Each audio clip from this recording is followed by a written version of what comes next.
innovation na makambo ya mpepo to pe aviation na RDC. Compagnie africaine d'aviation CAA na mokuse alela yango minu na nenga kosakana te di et commandé domaine na ye après réception ya premier Airbus A330 oyo CAA yaka nango mikolo eleki yango nde sukisaka masolo ndimela ngai mwana Kongo ke CAA auti lisusu kobambola koko na ebotu na domaine aérien avec arrivée pe réception ya deuxième avion esika Airbus A330. Airbus A330 deuxième frappe yango yo ya mokwake na mapate RDC ya boebondi melangai ke mon côté na terrain po ezala nanu te et comme il est lontimba na nzuzi veut dire mapasa Airbus A330 ba avion ya mokwake ya liboso yaka yango yo bozwa lix eza nango neti soki omatio kita na ote po confort nango eza na ba angle nyonso kobana na bakiti na couloir na first class na classe économique et bongo bozo ya mibale yango yo nyonso eza na excellence pe noblesse moko hors pair boyeba pe bosimba ke Airbus A330 eza ba marque ba avion oyo bomodaka na international ba compagnie aérienne de renom pe crédible nde basalelaka yango bokokuta yango na bamboka lokola Allemagne veut dire na Machaft pe ba pays européen ebele kutu batu ya baaffaire pe mingi ya minene na monde mingi basalelaka yango po na kitoko pe bopeto na luxe na yango surtout mécanisme ya sécurité eza nango chaque siège ndenge kaka boza komona eza na mwa mini télé oyo kotalela bafilme ennui, fatigue, okotika koyoka yango te USB na pointe pour le chargement ba téléphone tope ba utilité mosusu Airbus A330 ya mibale ya CAA et combien eza na deux classes first class pour na bino ba grand monsieur na ba grande dame pe ba personnalité misusu ebele avec 36 sièges classe économique pe ezali po na bino bosalaka baaffaire pe bato nyonso ba amoureux ba voyage avec 267 sièges mokoka sala voyage dans ba meilleures conditions ndenge nanu ezala te avec Airbus A330 ya mibale ya CAA avion ya sika oyo uti kokoma ekwei deja na mabele timba na nzuzi lelo mibale moko te na Congo bana Congo pe bapaya basepeli oui CAA mfumu na ba innovation deuxième avion Airbus A330 yango ekomi Week-end, et là, vous l'avez votre ami, merci pour vos ébéis, vous savez, télévision, la vidéo pour la colonne info, Lingala, journal, la peuple pour la peuple, tout font la journée pour les hommes qui est chef de l'État, Félix Antoine, tu sais que tu le moyen assistant qui n'a même il y a 26e anniversaire, il y a feu maréchal Mobutu, qui est organisé pour le jeudi 7 septembre, pour la cathédrale Notre-Dame du Congo. Héritier Mapinde, la personne bas détail. Chef de l'État, Félix Antoine Tshisekedi Tshilombo a assisté qui jeudi na cathédrale Notre-Dame du Congo na messe oyo ezalaki organisé na hommage à Maréchal Mobutu, ancien président de la République démocratique du Congo, kobanda 1965 kino 1997. Ezalaki bongo placé na signe ya unité de cœur, lokola évoqué et pa ya homélie ya officiant du jour Abbé Yves Koko, célébration eucharistique oyo et marquaki 26 ans ya disparition ya Maréchal Mobutu Sese Seko et connaîtra qui participation il y a de nombreuses personnalités politiques ba tendance nyonso confondues pe religieuses et longo na ba membres ya famille biologique pe idéologique ya fait Maréchal Mobutu présence oyo ezali kotalisa ke bango nyonso bazala ki proche na ba moment ya pasi pe ya sengo ndenge Abbé Koko a déclaré ki na ko s'adressa ka na président Tshisekedi depuis élection na ye na présidence kuna na République démocratique du Congo na 2018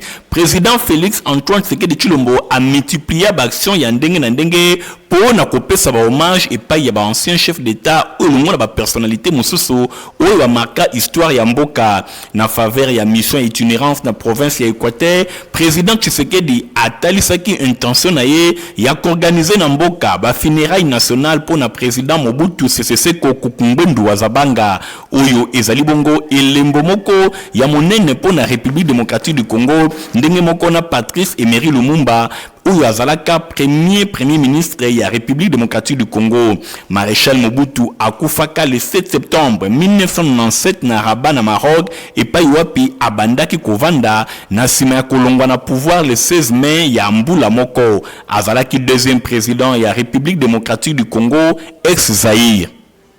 Na marche ya sommet africain ya climat 2023, Premier ministre Jean-Michel Samaye a participé qui na réunion ya état ya EAC et ça maki kuna na Nairobi. Nadine Nason a pesi binoba détail.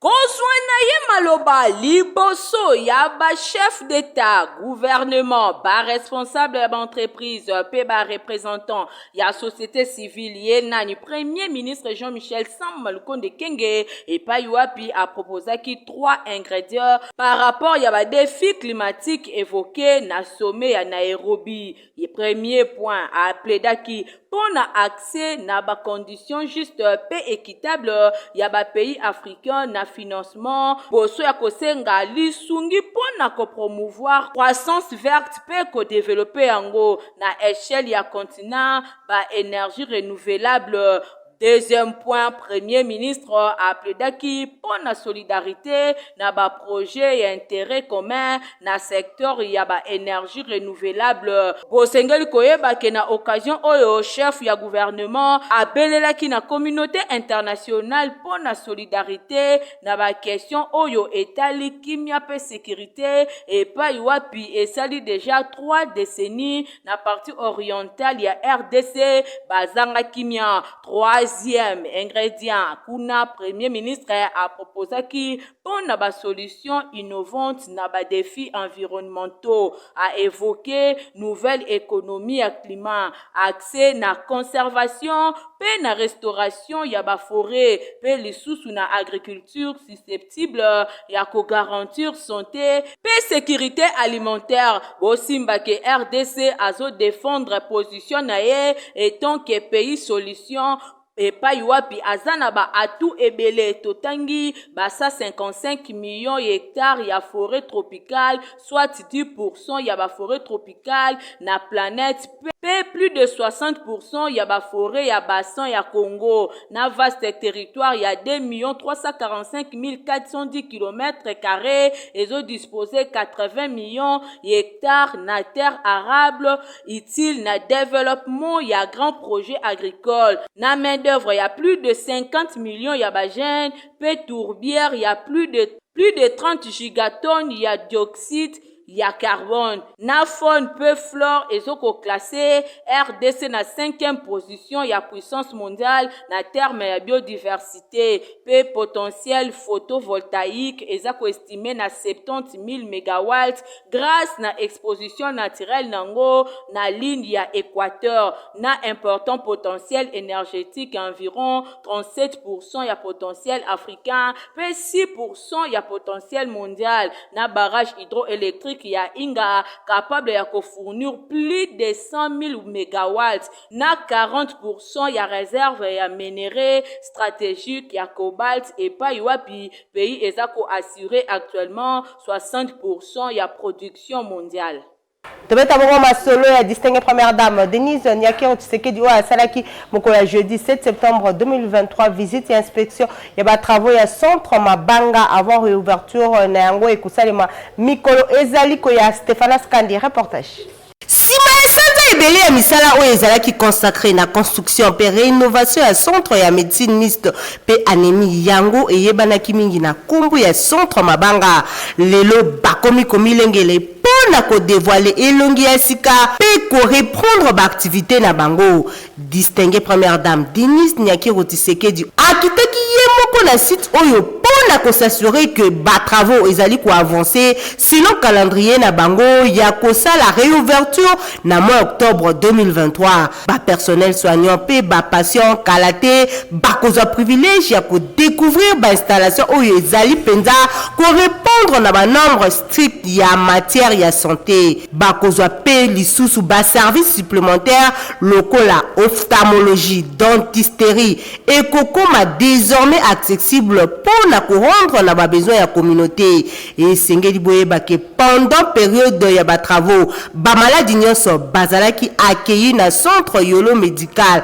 wapi pai bazali na nkuna ti ba ko bénéficier na prise en charge continue pe intentionnée. Pour un rappel, ezalaki bongo na mois ya février 2023 nde épouse ya chef de l'État Denise Nyakero Tshisekedi asalaki pose ya première pierre pour la misala ya réhabilitation pe modernité ya centre Mabanga. Centre kaka moko oyo ezali dédié na prise en charge ya ba drépanocytaire. Au banda création en fondation Denise Nyakiro Tshisekedi à s'investir pleinement na ko sensibiliser dépistage précoce topé électrophorèse.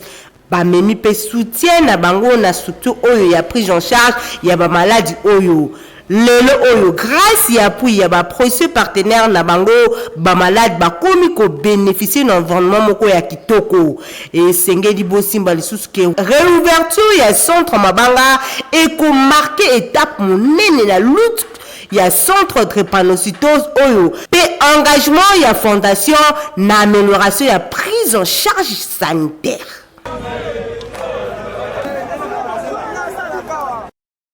Alliance de Congolais progressistes ACP dans mon coup c'est parti cher. Il y a moi la mboka Gentini Ngobila bango basala qui congrès extraordinaire na bango mokolo ya mercredi 6 septembre pa wapi Baponi Félix Antoine Tshisekedi Tshilombo la candidat na bango na présidentielle 2023 Stéphane Skandi héritier mapine mi bas détail. Ya ko perdre eza lisusu te pona alliance de Congolais progressistes ACP na mokuse ya mwana mboka Gentini Ngobila Mbaka na 4 mois oyo etikali pona kokende na ba élection ACP basalisaki congrès extraordinaire awa na ville province ya Kinshasa et pa wapi na liloba semoko ya ba membre ya bureau politique conseil national secrétariat exécutif bakisa ba différentes fédérations ya alliance des Congolais progressistes ba hésitaki ata mokete pona kopona Félix Antoine Tshisekedi Tshilombo candidat unique na bango pona présidentielle ya décembre 2023 maloba oyo ezalaki prononcé et pa ya yemoko président national ya ACP Gentini Ngobila Mbaka gouverneur ya ville ya Kinshasa raison ya kopona Félix Antoine Tshisekedi Tshilombo ezali destin exceptionnel politique oyo emonani kati na ye pe richesse et longue expérience talati na ba hésiter ata mokete ko déclarer Félix Antoine Tshisekedi Tshilombo candidat unique na bango na présidentielle ya décembre 2023 et sengeli bosimba ke parmi ba invité na bango ya marque oyo bazalaki na congrès extraordinaire tomonaki présence ya professeur Bati Lukwebo président ya Sénat pe président ya AFDC tomonaki pe vice-gouverneur ya ville ya Kinshasa Jekoko Mulumba oyo ayaki pe pona compte ya Union pour la démocratie et le progrès social tomonaki le sous présence ya secrétaire général ya IDPS Augustin Kabuya oyo babengaka gardien du temple. Rassemblement des jeunes nyonso kosalema mokolo samedi 16 septembre na stade Tata Raphaël na bokambi évêque général Dodo Kamba président de l'église de réveil du Congo Fabrice Lundombi reportage. Jeune Elembo Mboka Mama nangai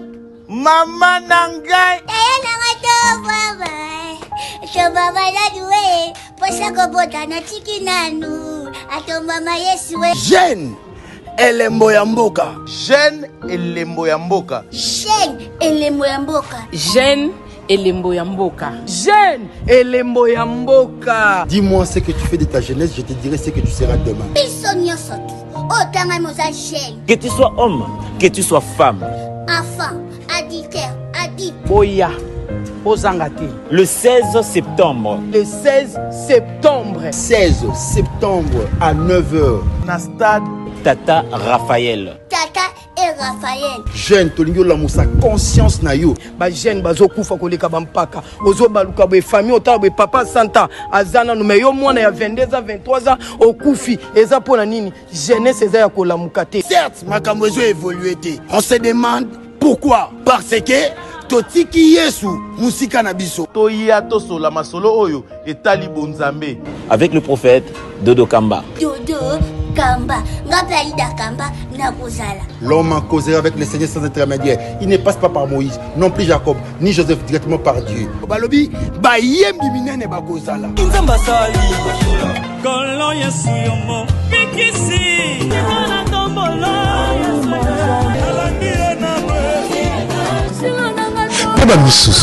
Jeune Yonanga Ndebi Lembo ya Mboka. Yeba nini oyozali, yeba yoza Elembo ya Mboka. Venez nombreux, venez nombreux. Bengi yo, Yaka. Toya ebele Nzambe akopambola biso. Jeune Elembo ya Mboka. Jeune Elembo ya Mboka. tobeta bongo masolo ya fait des sociétés ou ya insécurité pe inondation eza konyo ko la bandeko bavandi na quartier batende de kuna na commune ya Matete. Insécurité pe inondation ezali konyoko la population ya quartier Batekede kuna na commune ya Matete bota la bino moko ndenge population ekima bandaku parce que ba mapangu tu etiola na mai chose grave tozali kutu na elanga ebongo na mbula bakosuka wapi na likambo yango population ezangaki maloba te boyoka kolela ya mama veuve oyo na micro info lingala maloba na ngai awa naza na pasi quartier mokimba toza na pasi mai todinda kaka biloko na biso ezobeba bana ka bazo kobundisa biso awa tobomba na ka na kati ya ndako tokimakimaka atalanga mpaka ya boye na bano bautaka donc déranger bato bango balingi bayaka awa basali stage amba baboteli bato bakei donc so bajana roto batelemi baboya bongo papa to sepeli parce que koto biso toza na kimia te po nini ya liboso ma ya koto ezotungisa biso to tunike na mboko bakonzi bazalaka te ya mibale ndako etikali polele bato bazalaka te misatu bakulu na ka toza na kimia te ndenge tomoni papa yebo akanisela biso tiela biso pe souciette biso misusu tozaka la bateke mena minute toza bandako te tozaka pa bande to souffre tu ma ezoboma bato makasi en tout cas penza papa gouverneur c'est vraiment ndikambo papa to souffrir tala banda kunde to kima sala sala balaka ko kata biso ma chaise ko ibe biso ma sac ko ibe biso ma mbongo quand on la sécurité esu kata bongo te na problème ya inondation mais ekomi lisusu problème ya insécurité bakulu na namiyibi bauti na kankabila baza konyoko la population ya Batekede inondation plus insécurité et salut que population et ma quartier kasi po bazonga lisusu basengi na leta akota likambo na bango sinote mawa mingi na Kimbantseke kuna na quartier Kikimi bazana difficulté ya mai komeleza pasi bamela kabongo mai mabulu pe lisusu bazana insécurité moko ya kosakana te awa tozali na ville province ya Kinshasa kasi likambo ya kokamwa ezali ke bisika mosusu bazali komela mai ya mabulu ndakisa komini ya Kimbantseke na quartier Kikimi population oyo bazali na esengo soko mokete po ba difficulté ya mai pe insécurité kutu ya kosakana te toza problème mai awa mai pasi botiela biso mai toza na posa mai botiela biso mai pasi ba mai tozomela ya mabulu toza na susa mai botiela biso mai penza mai makasi mai ya point côté mso mai ya mabulu eza kitoko te de souci eza que gouvernement pas fatia avec la biso mawa atela biso koto toza problème makamba mai de souci nde yangwana soka atie biso mai koto biso pe to sepa gouvernement na eto betele pe biso maboko atika te lembo kitoko na mokali na yango basengi na bakonzi batala pe na ngambu na bango po bakondisio ya lolenge ya boye ezali malamu te po mai bazali komela bango ba maladi ya ndenge na ndenge toza na communiqué ya Mectelsat oyo eza ko annoncer suka ya saison chasse a na ville province ya Kinshasa. Batata ba mama bandeko boyei bulamu na page ya météo oyo tozali kopesa bino déjà information oyo pona ko signaler bino ke date moyenne pona ebandeli ya saison de pluie to pe ebandeli ya mvula na ville ya Kinshasa ezali bongo le 13 septembre 2023 kasi ekoki kozala na marge ya dispersion ya plus ou moins 7 jours pe date ya extrême ya mvula ya liboso ezali bongo entre le 6 septembre 2023 pour la marge inférieure et le 20 septembre 2023 pour la marge supérieure. Aussi, que tendance excédentaire ya saison et cause à la bongo normale commanda mois à novembre et à décembre 2023. Merci pour votre attention à nous. C'est à Teli Baklion Airbus 330 pour la voyager dans la condition yakitoko.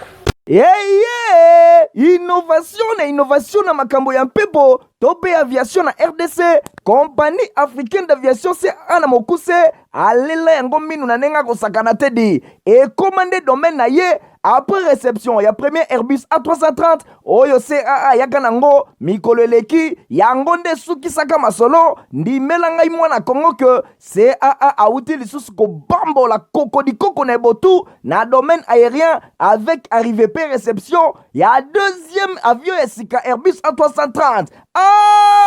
Airbus A330 deuxième frappe yango yo ya mokwake na mapate RDC ya boebondi melangai ke mon côté na terrain po ezala nanu te ekomi lelo ntimba na nzuzi veut dire mapasa Airbus A330 ba avion ya mokwake ya liboso eyaka yango yo bozwa lix eza nango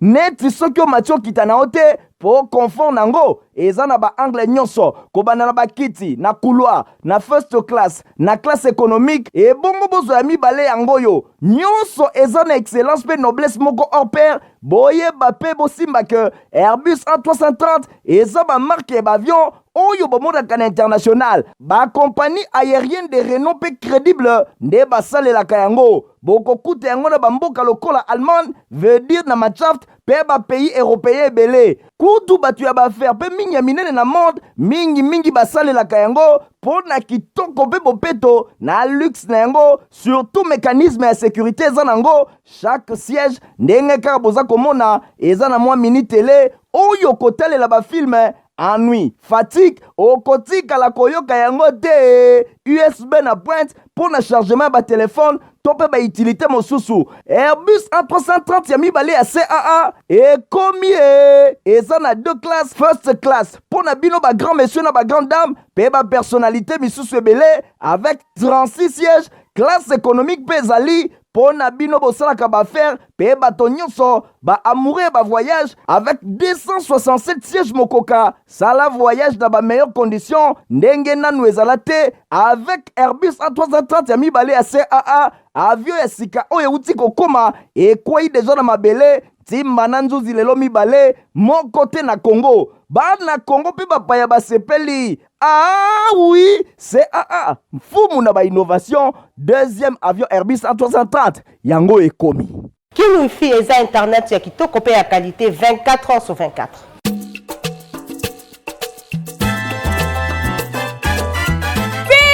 Fini makambo ya kokende kosomba mega na coin po eza perte ya pamba boyo kelanga eloko oyo Kin Wi-Fi eye pona ko résoudre ba problème na bino nyonso na oyo etali internet ba memeli bino internet ya haut débit fixe par satellite partout na République démocratique du Congo ata na fin fond kuna même na bozoko toujours na vitesse ya nyama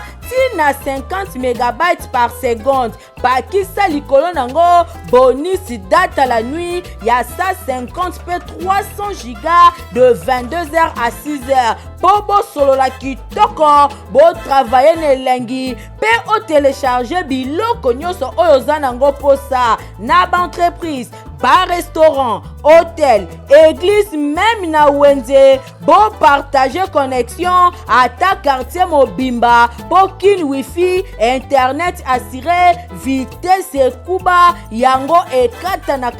kate toujours intact bokamwe te o po ba installation nango eza très facile et pas wapi ba installateur baza partout na République démocratique du Congo na kit complet nango mobimba ata oza na mboka ata oza na Kinshasa moyena antenne moko ya mokie na modem oyo boye place nyonso oza na zamba oza na forêt équatoriale oyo kozwa internet na yo à partir ya parabole soko osombi antenne na yo bakoya koinstalle yo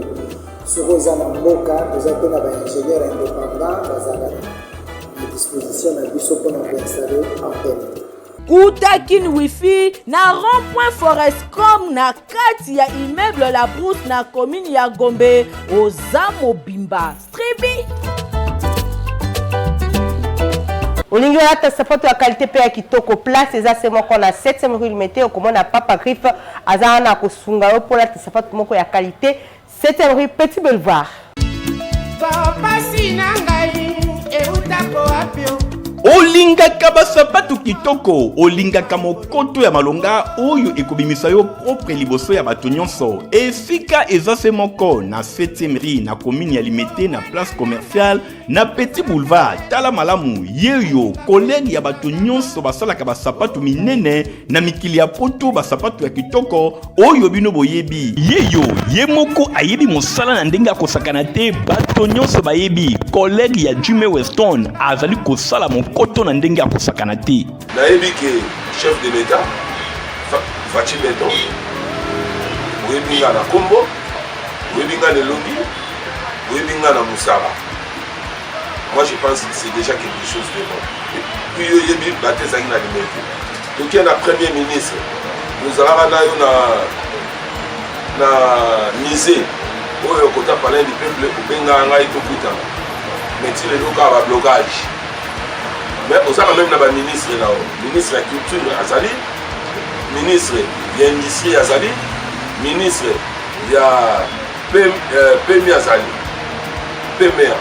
Mais pourquoi tu es beaucoup de changa maboko, va venir diminuer tout le chômage. Pour nous les hommes, par contre, nous n'avons pas Patrice pour diminuer tout le monde. Pour encadrer jeunesse, pour transformer Bango, si on dit que ça la sapate, est-ce que on a besoin de ça pour nous? Je ne pense pas. Automatiquement, à Oluka, Azala, responsable pour qu'il y ait des familles. Mais pourquoi? Dans ça, il était pourquoi? Dans ce cas-là, on a fait un Argentine au Bila. Oui, adjoint à les alliés chez Goko Moulumba, fils gouverneur Argentine au Bila. Nous avons même bonne foi. Alors, Ngamo, mais Bangati n'est pas chef de l'État. Il n'a pas essayé de me compter. Il a dit que ma politique, moi, ma caméra. Mais il fait qu'il bonne foi. Autorité nous suspect pas ça. Moi je pense que nous ça effort et ça devoir on a vu on va devoir dans la salle sur le tel de bois na 7e rue place commerciale na Petit Boulevard place partie soit na peu monsieur mon ambassade d'Ador à Kekele pour nous dans la présence de la salle dans un bien organisé dans ça avec Kanda nous sous l'état le but de soutenir yo yango na bimisi mais il faut soutenir un gars. Bon, je comprends. Tant que client ne soit pas d'accord,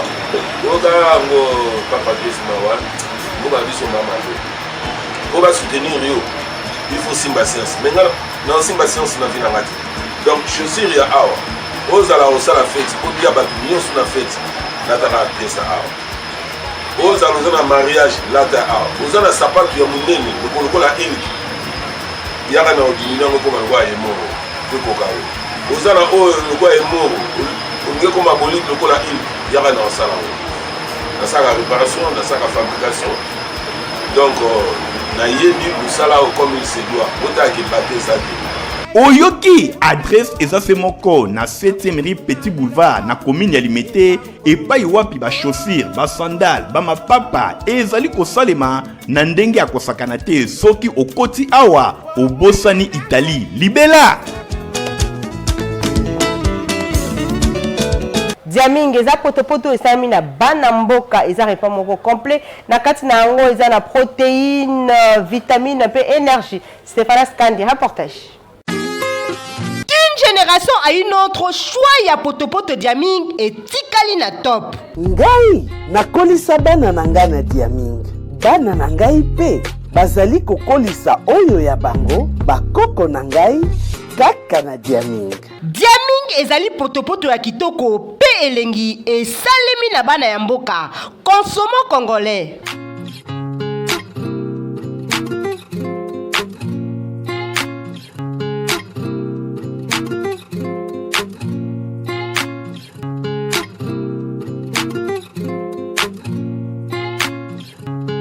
Diaming ezali repas complet, protéines, vitamines, pe énergie. Eza possible que bana na bino ba kola na intelligence pe bo kolongono na nzoto. Lokola libota ya ngalfa oyo bazali kolia Diaming. To fidéliser mabota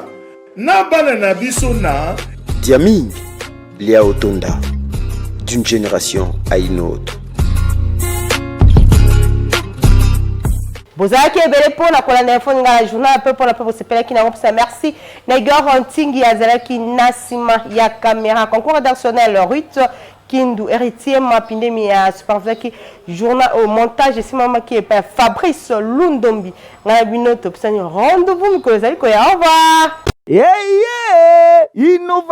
Innovation na makambo ya mpepo tope aviation na RDC compagnie africaine d'aviation CA na mokuse alela yango minu na nenga kosakana tedi et commandé domaine na ye après réception ya premier Airbus A330 oyo CAA yaka nango mikolo eleki yango nde sukisaka masolo ndimela ngai mwana Kongo ke CAA auti lisusu kobambola kokodikoko na ebotu na domaine aérien avec arrivée pe réception ya deuxième avion esika Airbus A330. Airbus A330 deuxième frappe yango yo ya mokwake na mapate RDC ya boebondi melangai ke mon côté na terrain po ezala nanu te et comme il est lontimba na nzuzi veut dire mapasa Airbus A330 ba avion ya mokwake ya liboso yaka yango yo bozwa lix eza nango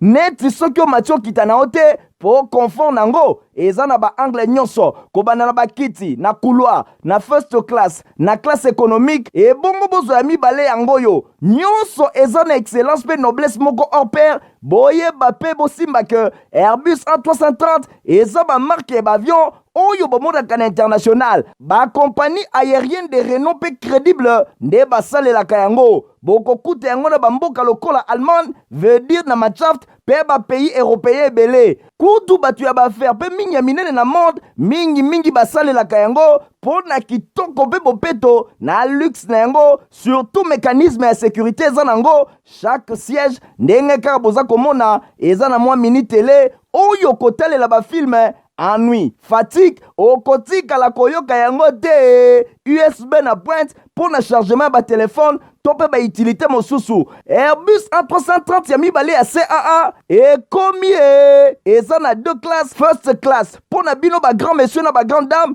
pe ba personnalité misusu ebele avec 36 sièges classe économique pezali pour na bino bosalaka ba faire pe bato nyonso ba amoureux ba voyage avec 267 sièges mokoka sala voyage dans ba meilleures conditions ndenge nanu ezala te avec Airbus A330 ya mibale ya CAA avion ya sika oyo uti kokoma ekwei deja na mabele timba na nzuzi lelo mibale moko te na Congo bana Congo pe bapaya basepeli oui CAA mfumu na ba innovation deuxième avion Airbus A330 yango ekomi